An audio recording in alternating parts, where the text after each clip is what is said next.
This is The Starry Night by Vincent van Gogh. It's one of the most famous paintings of all time, and looking at it, it's not hard to see why. It's a dreamy meditation on oppositions, on tranquility and turbulence, stillness and activity, order and chaos, unity and isolation, the observable and the imaginary. What we're looking at is a vivid, partly imagined view of a starry sky and village complete with Provençal cypresses. And although this is a night scene and the village is at rest, this painting is anything but static. Nature is very much awake, as Van Gogh's thick, fast brushwork creates a sense of dynamic energy, leading us in and around the painting from left to right and bottom to top.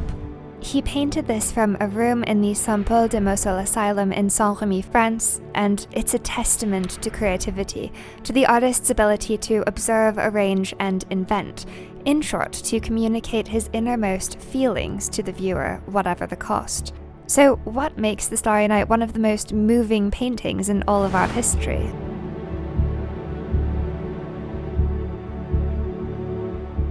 Let's start with the village at the base of the painting. It's a stylized version of Saint-Remy. Because he couldn't see the village from his asylum window, he's based its design in part on earlier sketches like this one. Here, Van Gogh tucks his geometric houses and buildings into the landscape. It's a sleepy village, in perfect counterpoint to the swirling dynamism of the sky above. In The Starry Night, the church is the village's main feature. Its steeple extends well beyond the tops of the surrounding buildings and just crosses the horizon line, as if striving toward the sky or toward heaven. As the son of a Dutch pastor and ex-preacher himself, Van Gogh had a somewhat complicated relationship with organized religion. His early letters to his brother Theo are fervent, filled with hymns, Bible quotes, and invocations to God. Over time, he became disillusioned with organized religion, finding it incompatible with his more universalizing beliefs about God as a concept more akin to nature. Nevertheless, he remained deeply religious, and there is always in a Van Gogh something special about religious entities. His church steeple finds its visual counterpart in the cypress trees.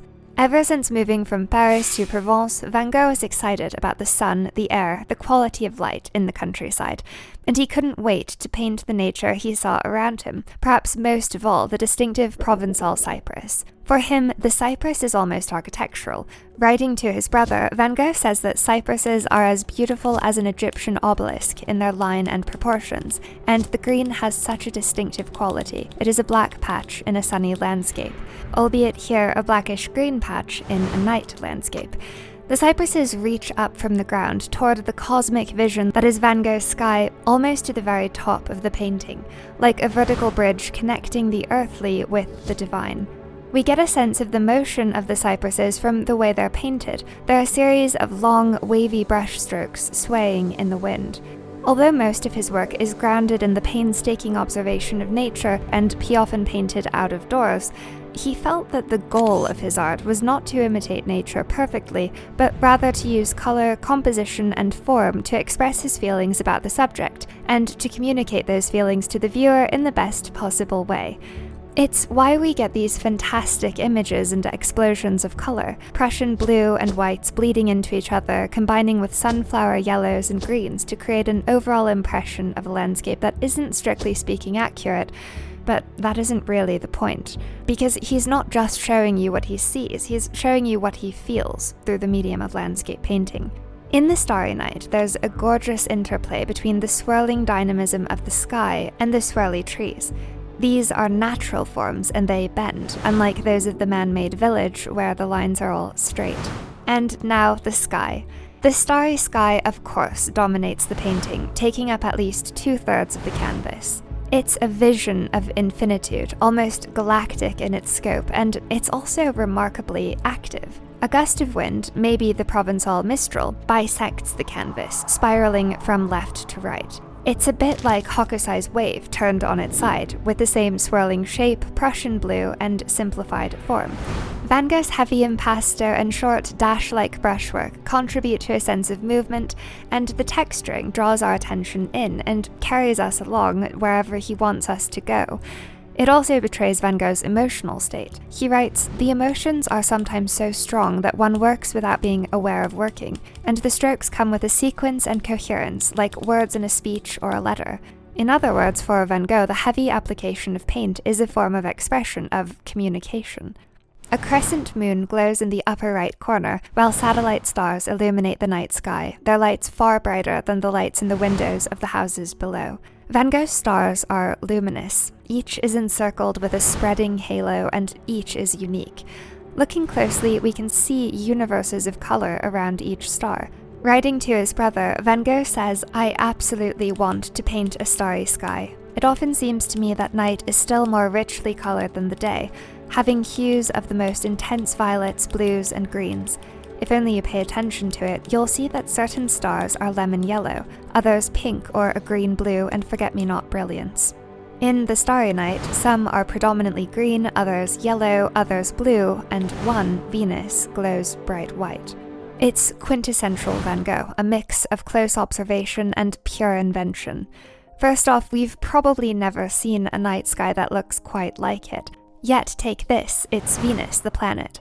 Second in brightness only to the moon, Venus is identified via an excess of white paint and a larger than average diameter. Astronomers have attempted to determine what the sky above Saint-Remy may have looked like at the time Van Gogh painted the Starry Night.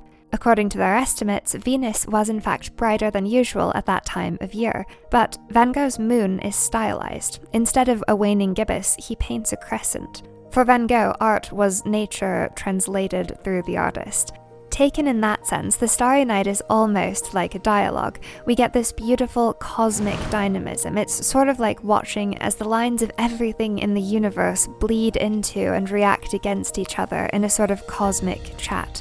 And the artist is observing, remembering, and inventing it all alone in his room in the asylum. The year before he painted the Starry Night, Van Gogh wrote, "For my part, I know nothing with any certainty, but the sight of the stars makes me dream." And looking at his masterpiece, we begin to dream too. It's a shared, collective, universal dream, something otherworldly and strange, yet also familiar. If you've enjoyed this video and would like to see more like it, please hit the like button and subscribe to the channel. Thanks for watching. If you'd like to see more videos like this one, please consider supporting us on Patreon at the link in the description box below. As a Quince patron, you'll get early access to future videos and can even vote on upcoming video topics. Our amazing patrons allow us to work on these videos full-time and make them as good as we possibly can. Thank you all very, very much for your support.